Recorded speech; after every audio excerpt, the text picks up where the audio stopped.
Well, I believe, this is a time for us in the great city of Newark to have more women representation in the leadership of this city and the Newark Municipal Council in particular. I'm very proud to have supported Ms. Shanique Speight, African-American woman who's been elected and re-elected to our Newark Public Schools Advisory Board. She's the mother of 5. Her and her husband are very involved in the Central Ward Democratic Party. Her husband's actually the chairman. And Shanique is someone that has strong ties in the Central Ward community and has served, that community for quite some time. Well, I believe the 4 individuals that are objecting to this actually had their own candidate that they wanted to bring up the same way that Ms. Speight was introduced as a candidate. And I think, they were upset because, John Sharp James was not selected as the replacement for Donald Payne Jr. We followed the advice of the clerk in our council in introducing Ms. Speight as a candidate. The reason why, many council members decided to leave, the dais and walk into the crowd, I can't answer that.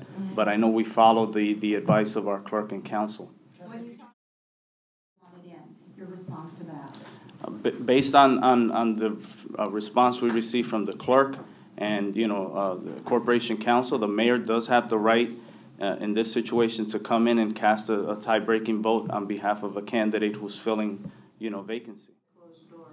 I think so. If you look at the individuals that were at the council meeting yesterday in the audience, many of them were there with the expectation that the candidacy of the individual that was not successful was going to be presented at the council meeting last night.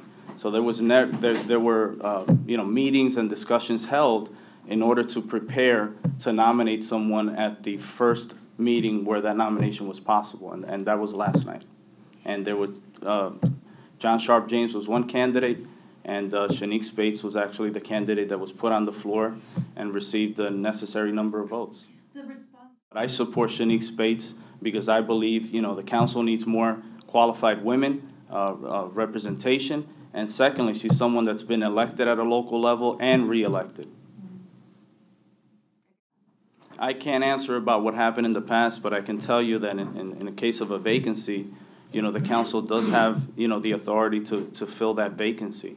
And there is no law in the state of New Jersey which regulates municipalities to consider the next highest vote getter. We have a lot of discretion in terms of who we can appoint to fill that vacancy. And in this case, a number of us on the council felt that we needed to have more qualified women representing us.